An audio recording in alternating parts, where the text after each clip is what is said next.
super secret location deep within the mountains of Colorado, it's time to strap up, strap in, or strap on with your host, Shenanigans in One Shot. It's From the Ashes Radio!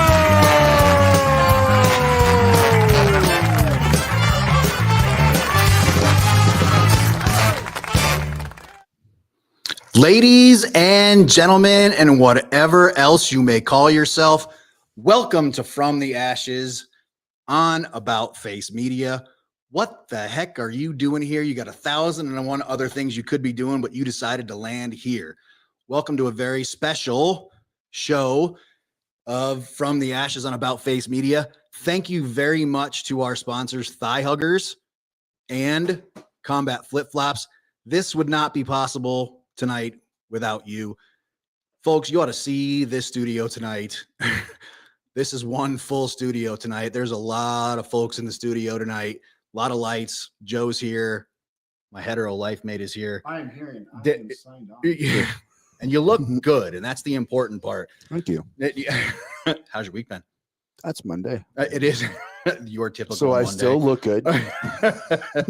Haven't been ruined yet. I mean, you like vacuumed. I mean, you like dusted off the table. You did all. Yeah. This is a heck of a night. The only thing I missed doing was getting a black sheet. Oh, that was my fault. I was supposed to get myself. Oh, don't take responsibility for things. It's okay.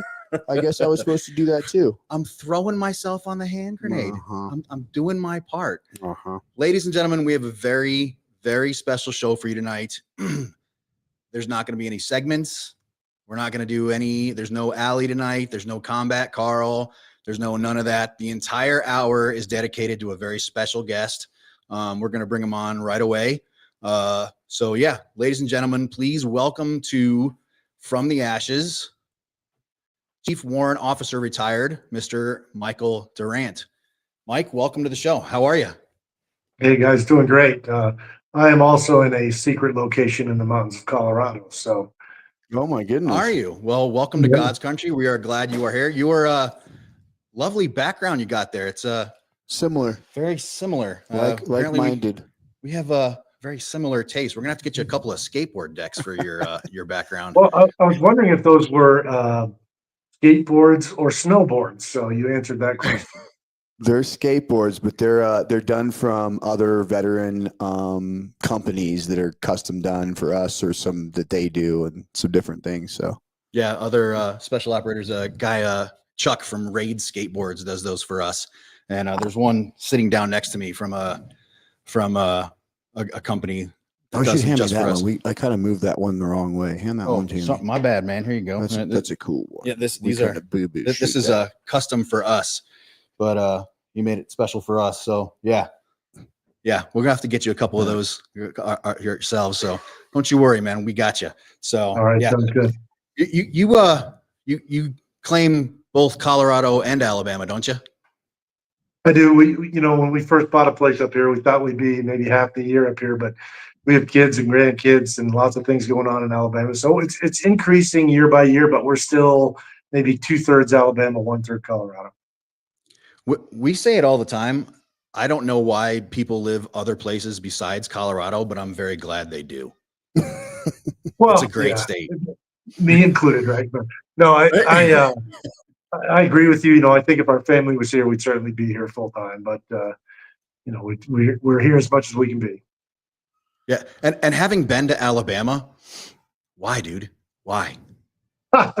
Actually, it's beautiful. We live on a lake down there, and outside of a couple of months where the humidity is really high, which if you live here, you'd hate it. But it's just a couple of months. It's very nice the rest of the year. So I went to flight medic school at Fort Rucker in August, and that was a horrible mistake. And we went to hoist training out in the middle of nowhere at Fort Rucker. A bus dropped us off and then forgot us. And in Nomex flight suits, we had to walk back to post in August. Horrible. I'll never go back to Alabama willingly. But it's not like that year round. But I feel your pain. August can be bad. My only experience of the South was sniper school and airborne school, and so yeah, June, July, August. So yeah. I I'm assuming that it's 60 degrees, balmy and beautiful in like Oh, February. it's amazing. It looked, yeah, couldn't ask for a better thermostat. Mike, for some of our younger listeners may not know the full story. Tell us about your military career. What made you decide to join the United States military? What branch of service were you? What did you do? Some of our younger listeners might not know who Mike Durant is. So why don't you tell us? Yeah, it's been several decades really since the sort of the most significant event my military career happened. So it's not unusual to be talking to people that know nothing about it. It probably helps to say if you've ever heard of or seen the movie Black Hawk Down, then you kind of have some sense of a major event in my career. But to answer your question more precisely, I flew on a helicopter when I was a teenager, and I just couldn't believe it. I mean, I grew up in a small town in New Hampshire, actually, and for me, the future didn't involve things like aviation. It was, get a normal job and go to work, which is all fine. But then all of a sudden, I'm in this helicopter as a teenager, and the guy's telling me, yeah, that you could do this as a job, and probably the best way to get trained on how to fly helicopters is to join the military. And from that point forward, I was like, okay, this is absolutely what I want to do. And Blackhawks came out. It was about the time I was getting in the military, and now that takes it up another level because I'm seeing this sleek looking machine that looks like it has advanced avionics in it, and it looks like a spaceship to me. And It looked a little that different in the beginning. sort of encouraged me even more to want to go. So joined the military, told I can't go right to flight school, but managed to get there after about 3 years and started my flight training at Fort Rucker, which is where your training was, Southern Alabama. And it was everything I thought it would be. I mean, it just loved everything about it. Did well, got the only Black Hawk transition. When you graduate flight school, you transition to different aircraft. I got the only Black Hawk transition in the class, which was awesome. I mean, that was my, long range goal. Turned out to be right out of the gate. Flew in Korea for a couple of years, went to the 101st Airborne Division for a couple of years, and somewhere along the way I had heard about this special operations unit that had been stood up at Fort Campbell to support, all the nation's elite customers, the Rangers, the Delta guys, SEAL Team 6, Air Force Special Tactics, everybody. MARSOC didn't exist. I don't know if you guys ever talk about MARSOC or people know what that is, but it didn't exist at the time. So anyway, I applied, got accepted to go there, and that turned out to be everything I thought it would be. Was involved in multiple combat operations back to back, really for 5 years. I went to Prime Chance, which was chasing down the Iranians who were mining the Persian Gulf even back then. This is the late 80s. Then I went to Just Cause, which was Panama invasion in 1989. Then I went to Desert Storm in 1991, and then ended up in this crap hole called Somalia in 1993, which is where the Black Hawk Down reference comes from. By far the worst experience, in my military career, and I don't know how much you want to talk about it now, but ended up surviving it and returned, stayed in the military for 8 more years because I loved the unit. I loved doing what I was doing, and I stayed there till I retired after 22 years in the service in 2001. Well, and I was going to ask that. I saw that you retired in 2001 after the Black Hawk Down, what we're calling it the Black Hawk Down incident, Gothic Serpent. After that happened, I saw that you stayed in for, a couple more years after that. What was it, 8 years after that?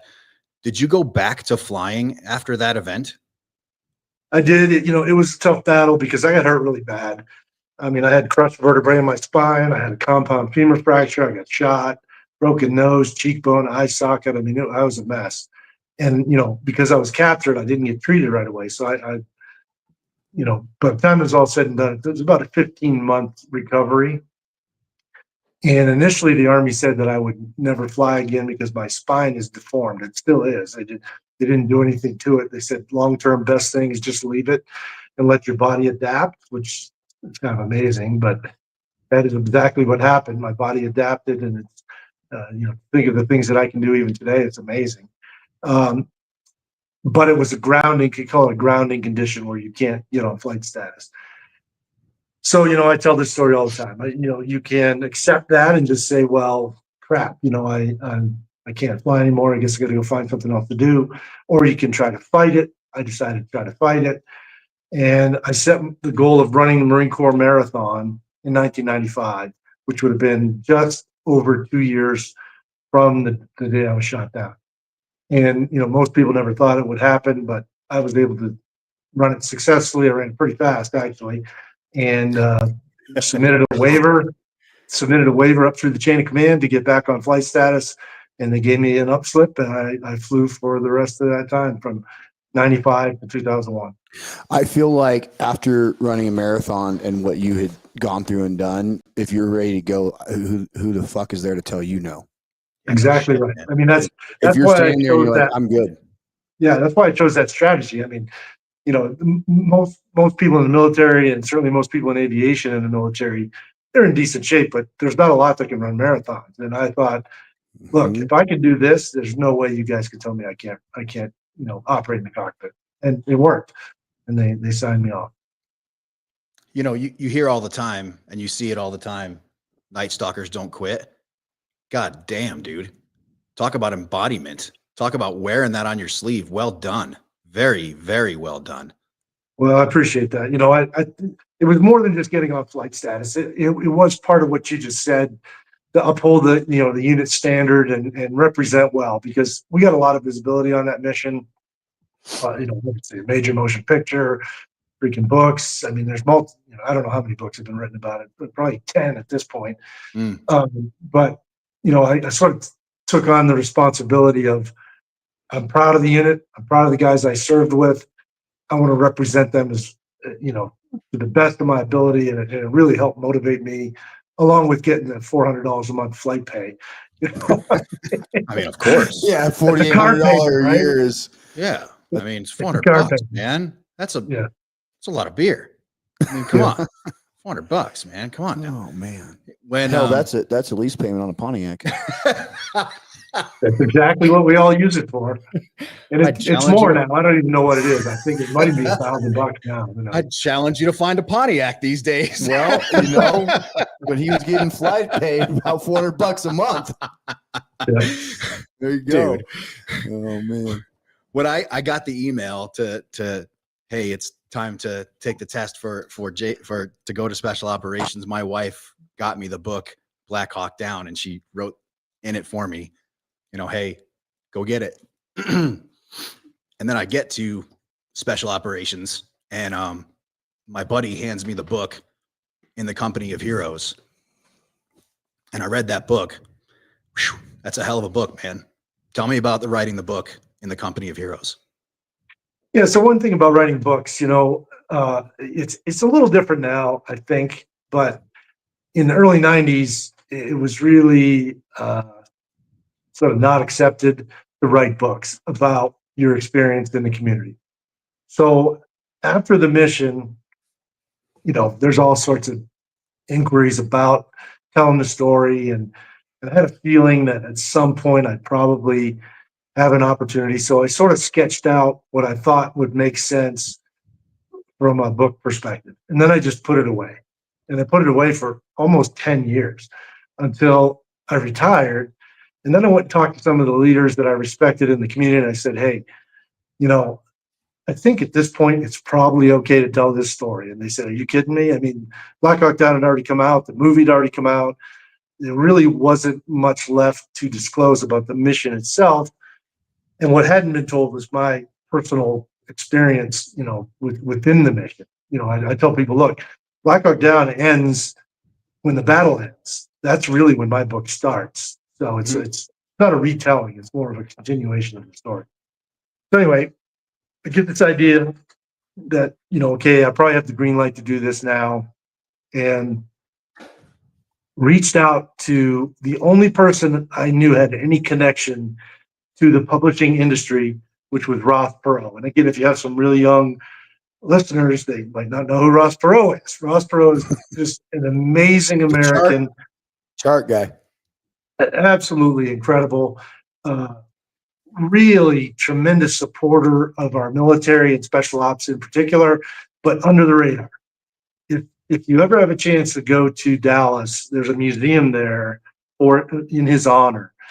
And even I, who knew him, at a very high level, but I knew him, I had no idea some of the stuff he had done. And it's all not for attention, not for headlines, but just because it's the right thing to do. Anyway, I knew that if he could, he would point me in the right direction. And again, those of us who remember him from when he ran for president, he had this saying that he would always say. He would say, "Here's the deal." So I call him up. I explain the situation. He says, "I'll call you right back." Gets off the phone. I mean, he called me back in like 3 minutes. He said, "Here's the deal. I got a guy. He's a publisher, very successful, New York City. He'll get you hooked up with the right co-writer, and we'll get this thing done. Just let me know what else I can do for it." I mean, that's just the way he was. He operated at this super high speed and got things done almost before you could even blink your eyes. So I connected with the publisher, connected with the agent, connected with a co-writer, and we had a real good synergy. That point forward, it took us about a year to write the book. There's a couple chapters that I would say I wrote almost completely on my own, but there's other chapters where Stephen Hartov, who was my co-writer, who happened to be former Israeli Defense Force guy, airborne. So, you didn't have to explain things to him. He really understood a lot, after talking very briefly about it. So anyway, good team. The guy who was the editor at the publishing company was also, good to work with. And, we knocked it out in about a year. And it did well. It was a New York Times bestseller. I'm proud of it. And, I ended up writing another book, which didn't do nearly as well, but it was still, an interesting process to go through, and I have no regrets. So I work for a government agency, and when it came out that there's the potential that you might be on the show, somebody asked about the book, and I was like, "Oh, I happen to have a copy, blah, blah, blah." And, I wanted to have the book on hand so I could reference it while I'm talking to you tonight. I haven't been able to get my copy back. Everybody's at my office has been grabbing my book, and I haven't been able to get it back in time for this freaking interview because everybody's been reading the book. The youngest generation coming up, they're not familiar. And yeah, it's a captivating book to read. So very well done to you. And yeah, they're passing it around the office now, and people are getting caught up. It's a new generation of our nation's warfighters is reading that book, and well done to you. It's a great book, very well written, very well done. So good on you. Well, it's sometimes hard to believe. I have to kind of convince myself it's been 30 years, but 30 years is a long time, and a lot of things have happened since then. And I think the other thing it does, in addition to telling the story, is it keeps the spirit and the sacrifice of Randy Sugar and Gary Gordon alive. A lot of people probably heard their names, but maybe didn't know the story. And this helps, fill that in. And I don't know if we're going to get to it. I'll bring it up now. But Fort Gordon, which was renamed Fort Eisenhower, is going to be renamed. I think it officially already has been renamed, but the ceremony's not been done yet, for Gary Gordon, which I'm in favor of all this. Everybody knows all these posts by their name that they've had for decades and decades, and to come up with this, what I think is a very brilliant compromise, if you want to even call it a compromise, and keep the name, but get rid of the association with something that may not be acceptable these days by everyone involved, is just brilliant. And Gary, the post is going to be named for Gary here. I think the ceremony is mid-September, actually. I'm sure you listen every Monday, but we have these arguments on this show every night and have these discussions constantly. So yeah, it's nothing new to you that we have these discussions constantly. So yeah, we have these arguments all the time, but yeah. And as I'm sure since you listen every Monday, we're not going to rehash it constantly. One of the things that most of the things that we talk about on this show is what service members deal with after service. And that's essentially why we brought you on the show, is we want to talk to you about how you're doing now and the things that you're dealing with in your life after service. Let's talk about some of the stuff that you've done post-service. You've run for political office. You've supported a couple of nonprofits such as what is it? The Special Operations Warrior Foundation. Correct. Correct me if I'm wrong. There's a couple other ones that you've. So what are some of the other ones that you've supported? Correct me if I'm wrong, or help me out here. Yeah. So Special Ops Warrior Foundation is the primary one, and then I'm also on the board for a nonprofit called Still Serving Veterans, which is it's essentially an organization that helps veterans transition from the military to the civilian world. Started out in Huntsville, Alabama, and then it's now expanded significantly. But it's a nonprofit. I'm on the board there, so I'm not necessarily directly involved in what happens day to day in the organization. I'm on the board of the museum at Fort Rucker. I'm on a couple of others that are kind of small down in the noise. And it's just, if being part of these organizations can help generate support, that's really why I'm there. Being a board member isn't really a time consuming thing. I guess you could make it that if you wanted to, but it's a few hours a month, and certainly for a good cause. Mm-hmm. So, can you see the comments coming from our listeners? Deke Leetzen, who runs, help me out here. I never do this very well with the nonprofits. What'd you say? Answering. What'd you say, Joe? What is it? Veterans Expedition. Deke is amazing. He takes veterans out on like whitewater rafting trips, things like that. There is no one that's doing better things for veterans than Deke is right now. Deke's question is, what do you do for your mental health in this day and age? What you went through 11 days in captivity, I can't imagine what that had to do to your head. Talk to us about what you do for your mental health in this day and age. Yeah, I've always said that the recovery after Somalia, or really after any traumatic event like that, for a service member, it's got 4 elements to it, right? There's the physical; they got to fix you as best they can, and I'm blessed. I mean, my spine is deformed, but it really doesn't prevent me from doing. And obviously, I ran the marathon. I'm running another marathon in 2 months. There's the psychological, which is the tricky one, and we're going to circle back on that because I'm sure that's really at the heart of the question. There's the professional, which what do you do now, right? I mean, and what I want to do is get back in the cockpit, which I was very fortunate I was able to do so. And then spiritual, which is, if you're a person of faith, you either, it makes your faith stronger or it makes you question your faith. Because I mean, how did this horrible thing happen when I was trying to do the right thing? Which I think most of us who serve in the military are trying to do the right thing. I mean, our nation's trying to do the right thing. We're trying to intervene in things that make a difference in this world. And sometimes, some of us who are directly involved get a shit sandwich. On the psychological part, I will tell you that when I first started talking about Somalia, all the way back to the hospital when they're debriefing me, I mean, it's overwhelming grief. I mean, my crew's gone, my friends are gone, I'm jacked up. The operators that we were supporting took heavy losses. This is hard to talk about.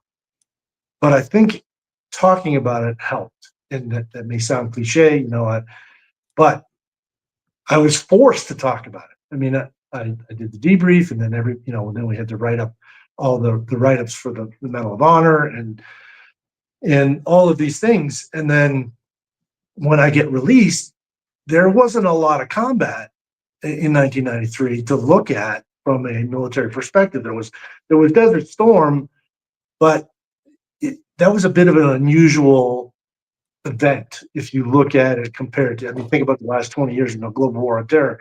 It wasn't tank battles, right? I mean, this has been very different. So, and I think Somalia was that turning point. That's when we started dealing with these ragtag terrorists. That's essentially, it's exactly the same situation in Somalia. So I was asked to talk about it a lot and do briefings, and I did briefing. I mean, I've probably talked about Somalia 1,000 times, whether it's talk about, the mission or the lessons learned or whatever. And as time went by, it got easier. I mean, I will occasionally feel emotion when I'm talking about it, even today, but that's the exception, not the rule. So again, I'm not suggesting that that's the answer, but it is, at least for me, it's part of the answer. The other part of the answer was those other 3 pieces, because I'm pretty well convinced that it is those four things. And if you've got 3 out of 4, it's going to help with the fourth one because they're all interrelated. I mean, I remember, training for that marathon. And if you are a runner, I know a lot of us hate it. I mean, it's hard to put the shoes on. It's hard to go, do the training, right? It's for a lot of us, it's not a fun thing. But when it's over, you feel pretty freaking good. I mean, you feel, it's referred to as runner's high or whatever. Maybe that's not true for everyone, but it is true for me. And I think it all helps if you can figure out a way to push all these balls forward. Then, regardless of which one's lagging behind, they're all going to benefit from that sort of collective push if you can make progress in any or all of those areas. And I would say today, I don't think you can ever say you're 100% over anything like that, but I'm as much over it as I could possibly be. And again, I feel very fortunate. I had all the help I could ever ask for, and just great advice. And I guess I just picked the right advice to follow, and it's served me well. There are people sitting in the bleachers over here off to the side, and you talked about how you feel good after running, and they're nodding. Is it right if I just take your guys' word for it? Because fuck that, I ain't running a step. If you guys see me running, something's gone catastrophically wrong in my life, and that means there's probably a bear behind me. So yeah, no, I'll just take your word for it. But it's just different. I feel the same way about rucking. I don't mind rucking, dude. Fuck but that you running want shit. Fucking leg infantry. That's true. Yeah, go be leg infantry and see how you feel. No, because I did okay on the ASVAB. Oh, good. Yeah, right. I bet you mine's higher than yours. Okay, Blue Cord. Yeah, no, I'm with you. Hey, look, I got this training program I'm doing for this marathon right now. The next run, I have to run 18 freaking miles, and I'm at 7,000 feet here. So where I run is at 7,000 feet. I'm sitting at 8,500 feet right now. So I am not looking forward to that 18 freaking miles. I can tell you that. But when it's over and I'm slamming down that chow and, getting in the hot tub, it's going to feel pretty good. Absolutely. I'll be there for the chow, bro. But I mean, you lost me at the 8,500 feet. Randy, you down with the 8,500 feet running? Man, fuck all that, guys. Take a nap or something. So I ran some distance. I've ran some distance races all the way up to an ultra. I've never done it in like good Colorado elevation. It's always been lower. Mike, you were in a helicopter crash. You can relax, bro. You're good. You've done it. Take a nap. Yeah, but you know what? I want to extend this out as long as I can. And really, the number one way to do that is to stay in good shape. And that's what I'm committed to. So I'm doing my best. Roy Gagney, I did okay on the ASVAB. Man, fuck you, dude. Roy knows what that score is. And I know it's lower than mine. Because he was there for it. I know. That's why I was thankful he chimed in. I knew exactly. I was like, good job. Oh, my goodness. Mike, we've had a lot of, not a lot, but a good handful of authors on that have either talked about their military experience or simply written novels based on the era that they were participating in. Was that when you were writing that, you said you wrote it significantly or a little while before you released it. Was that a painful reliving process, or was that a real letting go? What was the writing aspect of that, especially considering it wasn't just like you were just saying, it wasn't so much of the leading up to and the incident. A lot of it was the post. And a lot of that is kind of like, I look at it like this way. So I'm medically retired. I think a lot about my military career really like is the start at the end of it, because the transition is such a huge part of your life. So I'm curious about that process of writing for you and how you used it. Yeah. Again, it had been almost 10 years when we got down to the real nuts and bolts of writing the book. So I'm not going to say, again, I'm not over it today. I'm not 100% over, so I wasn't completely over it at 10 years. But the fact that I had done all those presentations and talked about it, I mean, I'm not kidding. I have probably done, I think I said this earlier, 1,000 presentations or at least talked about this mission 1,000 times. So all of that happened over that 10-year period, or good percentage of it. And getting through was not, I don't want to say it was easy. I will say this, and I haven't read the book. I've only reread it maybe once, and I can't, because it does bring it back by reading the book. But the one thing just thinking about that gets me choked up now is Stephanie Sugart's letter to me. Pretty much everybody I've ever spoken to that read the book was really moved by that letter. And that one still gets me, because, that is a woman whose husband gave his life for me and my crew. And you just have to read it. I mean, it speaks to not just, his character, but her character as well. It's amazing the incredibly strong women that are behind some of the dudes that do some really, the dudes, the guys like Right. that. Right. No doubt. Wow. Okay. I'm okay. I'm okay. Wow. All right. Now, where do we go from there? Holy shit, man. Mike, this new generation, our generation, the GWAT generation, talk to us. What advice do you have for us, other than the 4 pillars that you've already talked to us about? What should we be looking at? What should we be doing? What should we be thinking about? Because we're getting our asses kicked. We're kicking our own asses. We're taking our own lives. What should we be doing? What should we be doing differently? Because we're kicking our own asses here, and it's awful. Yeah. Well, again, going back and thinking about when I transitioned out, and it wasn't an easy decision. I mean, I love the unit, I love the people, and when I decided to retire, I did it because I wanted to do it when I was still young enough to have a full second career. Mm-hmm. And it turned out to be the right answer. But the piece of advice I got from a friend of mine, who I always joke around, he's not the smartest guy in the world, but I did listen to him on this one occasion. He says, metaphorically, he says, when you walk out that gate, you got to remember you're living in their world. They're not living in yours. And you basically have to accept the fact that it's not ever going to be the same. It's just not. But you have so much positive to bring to whatever it is you decide to do.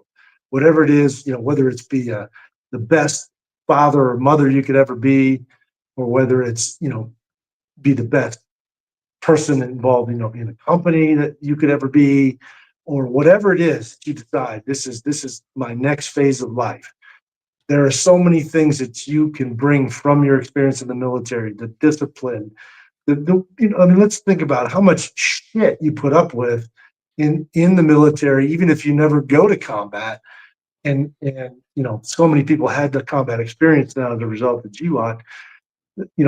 Average person's never going to experience anything like that. So use that as a tool, and as something that makes you better at whatever it is that you want to do, because you have tremendous potential, regardless of what you did.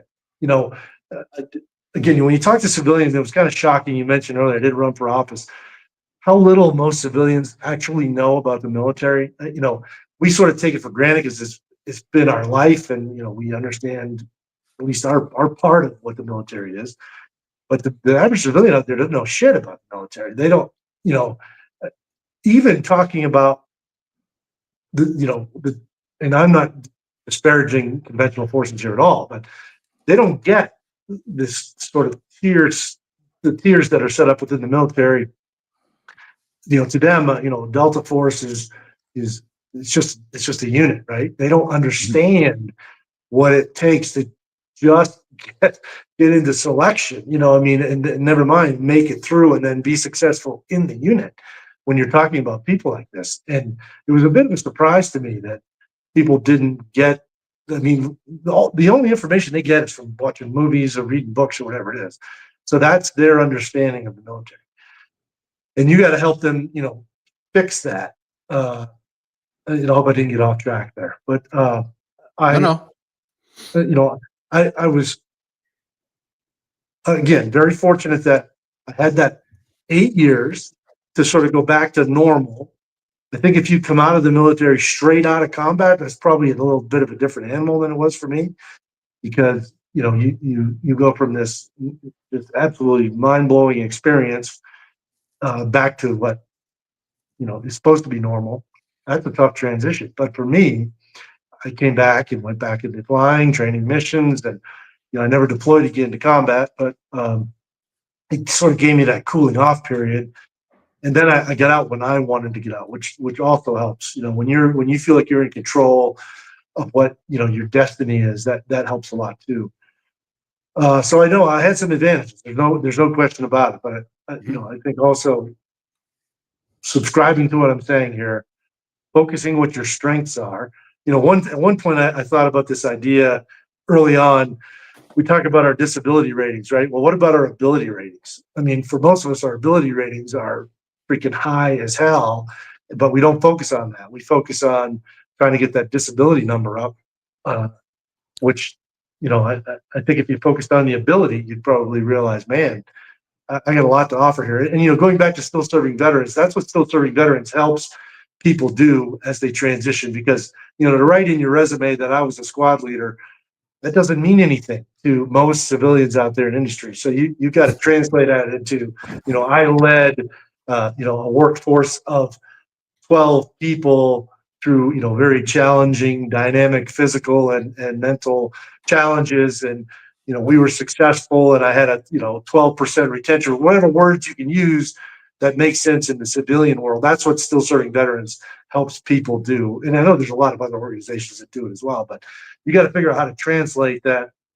those strengths from a military perspective into strengths in a civilian perspective. I love that mindset. What's our ability rating? Yeah, I've never heard that. That's like one of my newest favorite That's my new favorite slogans. I'm going to get a tattoo. Mike, that is awesome. Yeah, what's your ability rating? That's my new and we're going to put numbers to it. That's fucking awesome, dude. You need to copyright that shit. Write a book or something. I did think about it when it first entered my mind, and then I just had all kinds of other shit I was working on or dealing with, and I sort of put it on the back burner. But feel free to take it. I mean, if it helps one person, then I'm glad I thought of it. Because absolutely, yeah. When I take this tomorrow morning and I turn it into when I edit everything and like make it all pretty and shit and turn it into a podcast and drop it onto Spotify and stuff, I might title this our ability rating. That's awesome. Title of the show. Yeah. Mike Durant and his ability rating. That is awesome. That's my new favorite. I love it. Well, good to hear. If you and I like to think I'm a problem solver. I think, I'm fairly smart. I mean, I can pick up on things pretty quickly. Those are all really, really valuable assets, right? But how do you say, that you're strong in these areas? That's the challenge. It can be done. You have to figure out how to describe that. What you're good at in terms that are of value to someone. Because, again, we'll probably get to this, but I have my own company for 15 years. So now I can tell you what it's like on the other side, right? When I'm looking to fill a position, I'm looking to find somebody that has skills that match that position. Sounds fundamental, but I can't tell you how many times people would throw a resume at me because they knew me and say, hey, can you help me out? Can you find a job for this person or that person? That's not how it works. I mean, we don't just hire people, right? I mean, we hire people that are filling a need, a very specific need. And you have to find a way to showcase or articulate that you are the person that can fill that need, and that, gets you the interview, and then it's on you to convince them from that point on.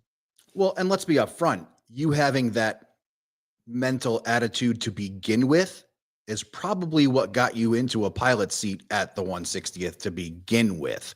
Yeah, most people don't have that to start with.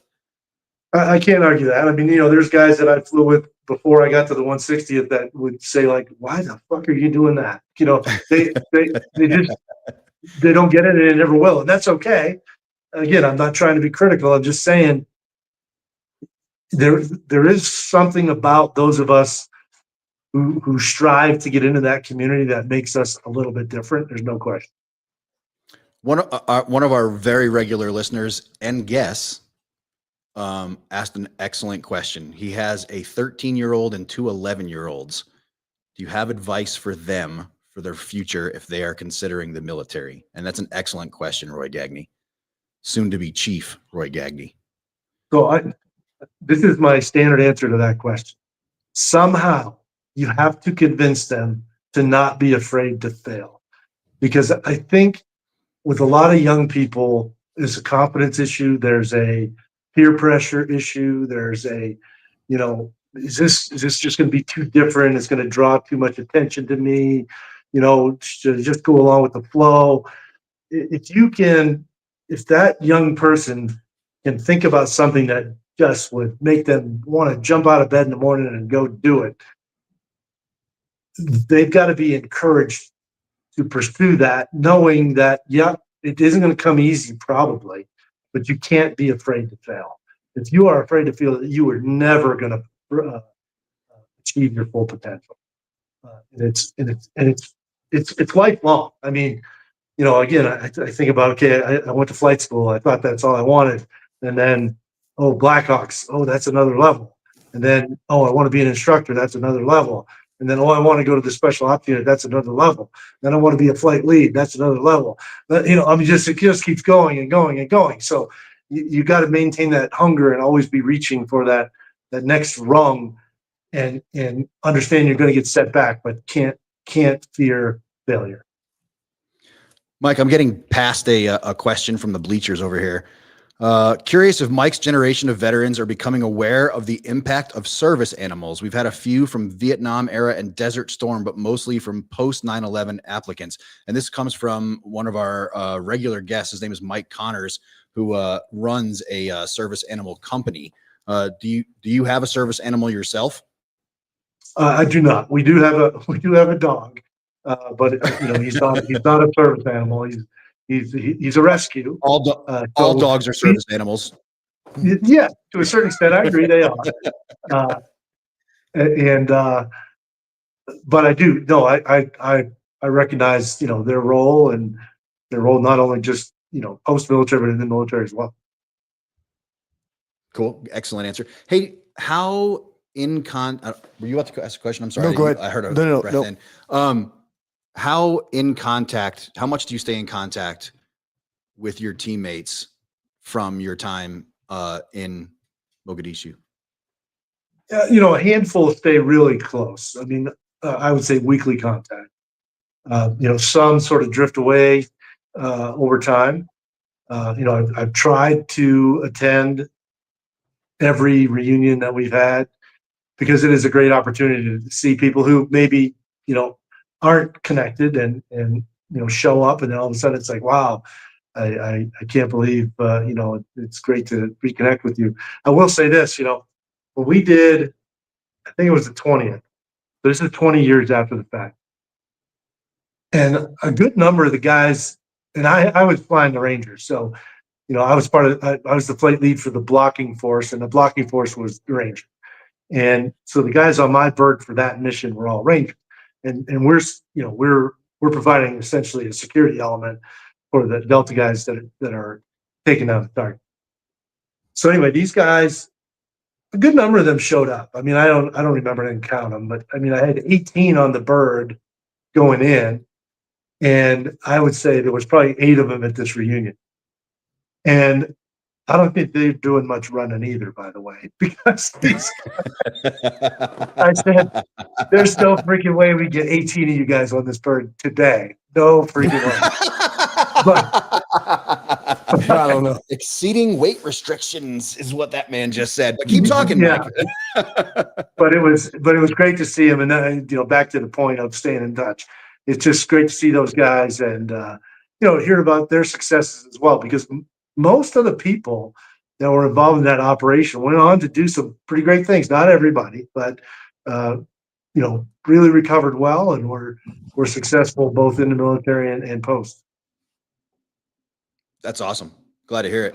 Very, very cool. Yeah. And I mean, we have constantly I've got a bookshelf full of books written by Rangers and stuff that we constantly have on this show. And yeah, that doing nothing but amazing things for our nation and for corporate America and for industry and things like that. It's kind of crazy. Local communities, how our own community, politics, how we're taking over politics. I love that the veteran community is taking over politics and industry and art. And you can't see in our studio, we've got art hung up all over the place around us and stuff. I mean, I love what the veteran community is doing in this day and age. It makes me so happy these days. Tell us about Pinnacle. You started a company called Pinnacle that it was aviation engineering, wasn't it? Yes, yeah. And it actually came out of dissatisfaction with another company that I was working for. I worked for a small company initially, and I worked for them for probably 4 years, which I loved. I mean, that's kind of a special ops environment. You know, you got a lot of people with a lot of different hats on, a lot of autonomy.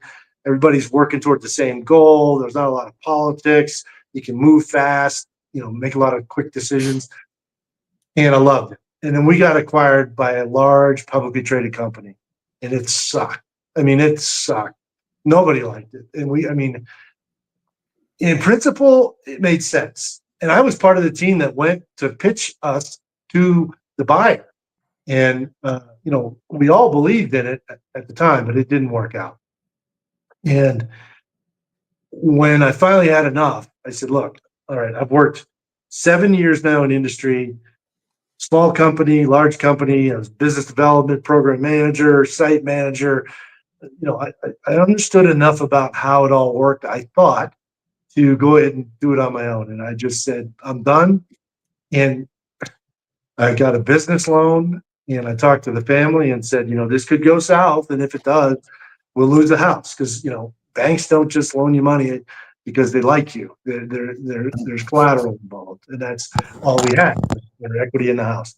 So it's slow going. If you're going to try to sell to the government, it isn't going to happen overnight, you know. And our goal, we wrote a business plan. We said we thought we could land at least a contract in a year, and you know, the loan that we got, there was 2 of us, would carry us, we thought, for that year.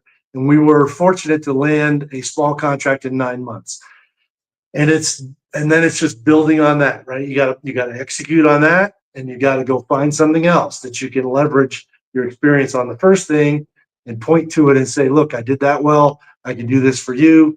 And, you know, get bigger and bigger. And usually you're going to be a subcontractor to somebody because, you know, you don't have the qualifications to have, in most cases, to have a prime contract. So you got to be a sub, which also sucks. It can suck. It doesn't always suck, but it can suck depending on who the prime is. And, you know, again, execute. That's got to be the priority, because as soon as you fail on a mission, it's hard to convince somebody else to trust you and, you know, give you a contract. So, you know, and then it got bigger and bigger. And then we started winning prime contracts because we could point to past performance. And in the end, I mean, at the peak, we had almost 700 people working, and we had contracts all over the world. I mean, we were in the UAE, Saudi Arabia, the UK, a lot of government contracts, obviously. And I'm really proud of what we did. I mean, it was almost a meteoric rise from the ashes, if I can steal your. Look at you. Hell yeah. We need to get that man a t-shirt. Stickers on its way, Mike. Don't you worry. All right. I got a beer fridge. I could use that. That's happening. but one other thing I want to mention about Pinnacle, one of the things that I tried to do, and I used to say I'd give us a B-. I was trying to take the culture that existed within the 160th and really all units like that and bring it to life in a civilian workforce where people were committed to the mission. Not that they would give their lives, right? But they understood, this is my role in the support of this mission. This is where we're trying to go. And the organization could fail if I don't do my part. And, you know, keep it simple, honesty and integrity. Customer comes first. execute on the mission, be innovative. Don't be afraid to speak up. If you got an idea about how to do this better, please tell somebody, because, you know, everybody sees the world differently depending on what foxhole you're in. And I can't figure out a better way to write code. You know, you got to tell me that, you know, this is some app I need to buy, or this some you know, I need an upgrade to my PC, or whatever it is, to help you do your job better. And we really tried to foster that mindset. And like I said, it wasn't perfect. I wouldn't say we did, but I'd give it a B minus. And I think it helped differentiate us from other companies that didn't have that culture. I mean, yeah. I mean, that's pretty Absolutely. impressive. That 700 employees, that's extremely impressive. What was the end result of Pinnacle? Where is it now? Well, I wanted to share in the success. So we did what's called an ESOP, where the employees over time become the owners of the company, but they don't have to buy shares. It's given to them on an annual basis as long as they stay and they perform. And we did a partial ESOP, which you can do initially. And then we did a 100% ESOP where the employees own the entire company. Now, don't think that I'm giving it away. I get money for it, probably not as much as I would if I just outright sold it. But obviously my stake in the company is not just given away. And you might ask yourself, okay, well, if the employees aren't paying for it and you get money, where's the money come from? It actually comes because ESOPs are tax exempt. So there is no federal income tax paid by an ESOP. So all that money, like in a regular C Corp would pay, whatever it is these days, it changed. We were not a C Corp, but I'm trying to keep it simple. Let's just say 25% tax rate. That 25%, if you made $1 million, that would be $250,000. That $250,000 is where the money comes from to pay me. Instead of paying the federal government, it goes to me. So employees pay nothing. I get paid. And the federal government likes ESOPs because you're building wealth for everyone. So it's like a retirement plan within the company on steroids. It's not, there's no other way to generate that kind of retirement income other than giving shares in the company. So I also don't know of much better way to get a committed employee. Right. Absolutely. Somebody The longer they stay, the more they get. You're creating them skin in the game without having to put skin in the game as an employee, And your shares are worth more if the company's more profitable. So maybe, right. That one person that was going to just say, well, I'll finish this software code next week, might say, well, if I finish it this week, I can go off to another project and the company will be more profitable. Again, it's not 100% foolproof. That really didn't have an effect on everyone like theoretically it could. But that's the challenge that you have when you're leading that kind of organization, is to get people to understand, hey, look, you make us more profitable. That's some of that's going in your back pocket long term. And that's the theory behind it all. And then last part of it was we got an unsolicited offer from a large company to buy the ESOP, which you can do. And at that point, I'm on the board, and the board's responsibility is to do what's right for the shareholders. And we did the analysis, and it would have taken us 10 years to generate the profits that would have been generated in an instant by selling the company. So the company was sold, or the ESOP was sold, but everybody then who owned shares got their shares purchased. So I think we ended up making like 15 millionaires out of the whole thing. But you got to feel good about that. Yeah, I should say so. Yeah. I want to brag about making 15 millionaires. I want an ESOP. How do you do that? I want an ESOP. Yeah. I can't even spell it, and I want one. Most people have never heard of it, and I had never heard of it before. And then when I heard about this, I'm like, this can't be true. This can't work this way. And there's a lot of little snags. Don't get me wrong. It's not quite cut and dry, but it's a pretty cool way to make the transition. Wow. All right. Well, that's pretty badass, man. Check that shit out. I've never even heard of such a thing before. I haven't either. Mike, there's lots of things I haven't heard of. That's why we do a radio show, so we can hear this stuff. We're trying to learn ourselves. Exactly. Mike, you have been extremely generous with your time on this Monday evening. And I sincerely, and all of our listeners sincerely appreciate your time. We have come to that point of the show where I hand you over to my hetero life mate, where he gives you all of the outgoing instructions. Seth, he is all yours, man. All right, Mike, thanks so much.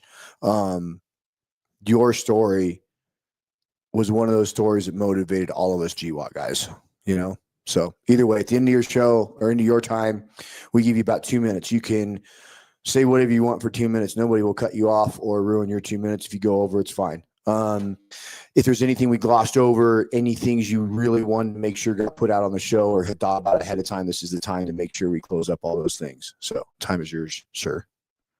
Well, I appreciate it.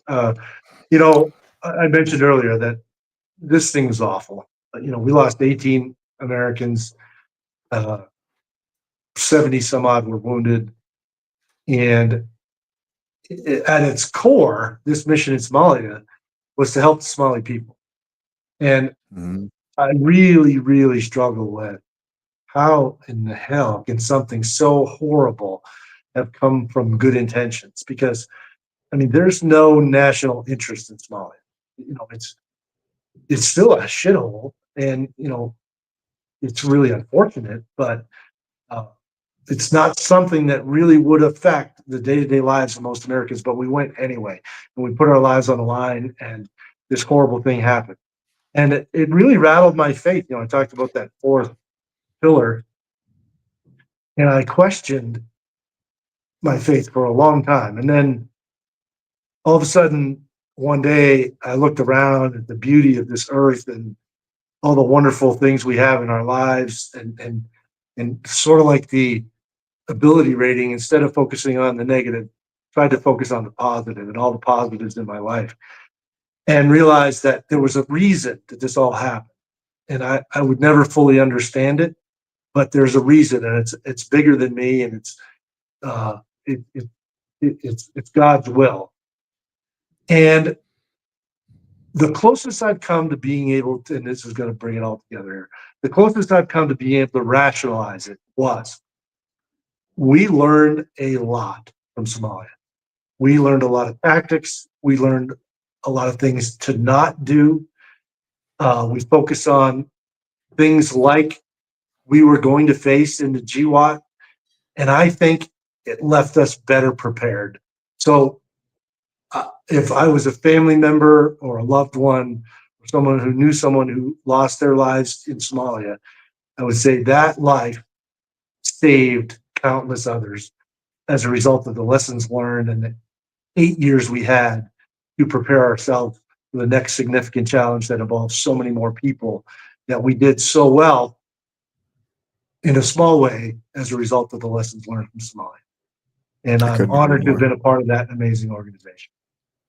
Couldn't agree more. Thank you. I don't know what else to say, but thank you. Ladies and gentlemen, hang on a second here. Do this. Get this out of my way. I'm not sure where this popped up from all of a sudden. Ladies and gentlemen, we have been speaking with retired Chief Warrant Officer 4, Mr. Michael Durant. Chief, I can't thank you enough for taking the time from your Monday night to be a part of our little radio show. Sincerely, thank you for your time tonight. Really appreciate you coming on the show tonight.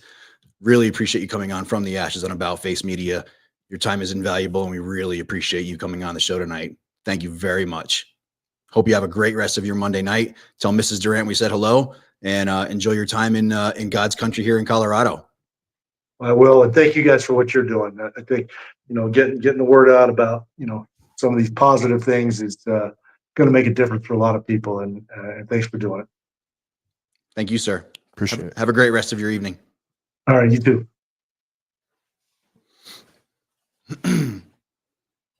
Damn. Dude. Wow. That was kind of cool. Kind of cool. It's funny, you know, like throughout life, cool. you get these moments in life where like you get to say, hey, I got to do that. We just got to sit there and talk to Mike Durant. Wow. It's pretty fucking rad. Yeah. That was one hell of a night. Yeah. And yeah. How are we ever going to top that? that was one hell of an interview. That was a lot. and now comes the hard part. Hey, yeah, here we go. You're fired. Get the fuck out of that chair. We'll see. And now, yeah. This brings us to the part of the show, ladies and gentlemen, that is really tough. And I lost my place. I don't suppose you have my place for me, do you, Joe? You don't have my names for me by any chance? And why does this keep popping up? I'm not sure. I'm not sure what's going on here. Let me get it out of the way, as a matter of fact. Thanks, man. This is why I keep you around. I'll stop fucking with things. I'm not sure why it went away. Here we are. This is what I'm looking for. Do you have it? No, I don't know why that. I had it and I sent it to you, and now it's gone. I'm not sure where it went. Fucking A, I hate when this happens to me.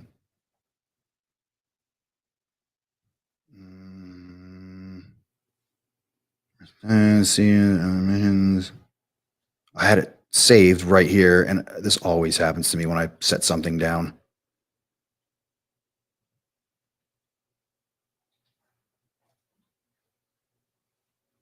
Super 6-4.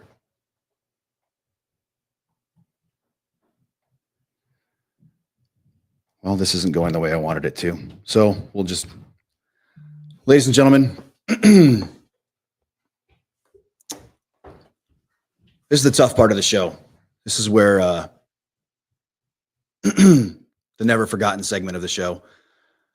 I'm not going to go with what we originally planned, Joe. This